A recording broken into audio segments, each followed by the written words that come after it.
Il parle trop vite et on ne le comprend pas. Mon enfant mâche ses mots, il n'articule pas. Il parle mal, je le fais toujours répéter.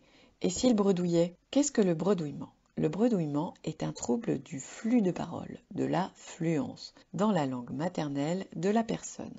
On retrouve toujours dans cette pathologie un flux rapide et ou irrégulier de parole. Il parle par à-coups. Il modifie sa vitesse au sein du discours ou parfois sur un mot.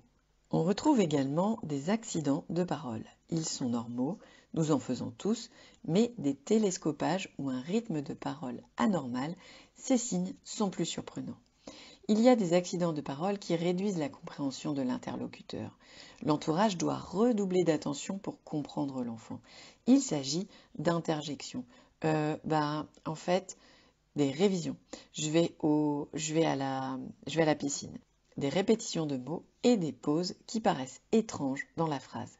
Les télescopages sont caractéristiques du bredouillement. L'enfant saute une syllabe ou un mot, sapompier pour sapeur-pompier. L'enfant qui bredouille a également des difficultés à raconter un événement de manière claire. Sa pensée paraît embrouillée, confuse. Le bredouillement peut avoir d'autres pathologies associées. Avoir un bredouillement et une dyslexie par exemple. De plus, le bredouillement se retrouve dans certains profils, HPI, TSA. À quel âge commence le bredouillement? On décèle ce trouble à partir de 4 ou 5 ans. La prise en soin peut débuter à n'importe quel âge. Il est essentiel d'en parler au médecin ou à son pédiatre. Il orientera vers un orthophoniste qui effectuera un bilan. Ces séances permettront au patient d'apprendre à gérer son trouble. Ces séances sont possibles même à l'âge adulte. Bégaiement et bredouillement, c'est pareil? Le bredouillement est très souvent associé au bégaiement, autre trouble de l'affluence, mais ils ne se ressemblent pas. Le bégaiement est également un trouble de l'affluence, mais on ne retrouve pas les mêmes accidents de parole. Ceux du bégaiement sont différents. Il s'agit de blocage, le son ne sort pas, de prolongation de son, le son sort et se bloque, de répétition tendue de sons ou de mots. Le larynx dans la gorge est comme crispé. De plus, dans le bégaiement, le débit n'est pas perçu comme rapide mais plutôt comme interrompu. Finalement, l'enfant a conscience qu'il bégaye car ce trouble le gêne. Dans le bredouillement, les accidents de parole ne sont pas accompagnés de forçage. Il ne force pas pour sortir le son ou le mot. L'enfant qui bredouille n'en a pas conscience. Il ne comprend pas pourquoi on lui fait des réflexions sur sa façon de parler. Pourquoi un enfant bredouille? 2 hypothèses expliquent le bredouillement. On a tous des cerveaux différents. Le sien est fabriqué pour parler avec du bredouillement. Cela ne remet pas en cause son intelligence. Il est intelligent et il bredouille. Quand on veut parler, on doit d'abord conceptualiser notre idée, puis on doit la formuler en phrase, et enfin on doit l'articuler avec sa bouche.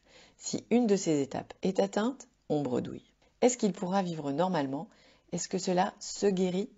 Le bredouillement n'empêche pas de suivre une scolarité normale et réussir dans sa vie professionnelle, sociale ou personnelle. Il devra juste apprendre à adapter son débit. Le but sera d'apprendre à gérer le flux de parole. L'enfant peut maîtriser le bredouillement tout au long de sa vie. Il est possible qu'il ait plus de difficultés en cas de stress par exemple. Combien de séances seront nécessaires? La prise en soin est relativement courte. Dès que l'enfant a compris le principe et qu'il parvient à intégrer les outils dans la vie quotidienne, il n'a plus besoin de l'orthophoniste. Il est essentiel d'aider l'enfant à prendre conscience de son trouble dans le calme. On peut jouer à s'enregistrer ou se réécouter dans la bienveillance. On peut proposer des jeux qui modulent les vitesses de parole. On s'amuse à parler comme la tortue, celui qui parle doucement, comme le jaguar, celui qui parle vite, ou comme le cheval, celui qui parle normalement, par exemple.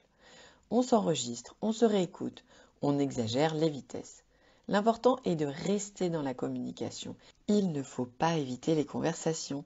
L'enfant a besoin d'être encouragé. L'entourage peut reformuler ses propos pour être sûr d'avoir compris en douceur. On peut discuter avec l'enfant des émotions qui naissent à ces moments un peu difficiles. Il est essentiel pour l'enfant de l'aider à gérer ses difficultés. Le médecin généraliste ou le pédiatre rédigera une ordonnance pour pouvoir prendre rendez-vous chez l'orthophoniste. Consulter rapidement, c'est éviter que l'enfant connaisse des émotions négatives et que son trouble perdure.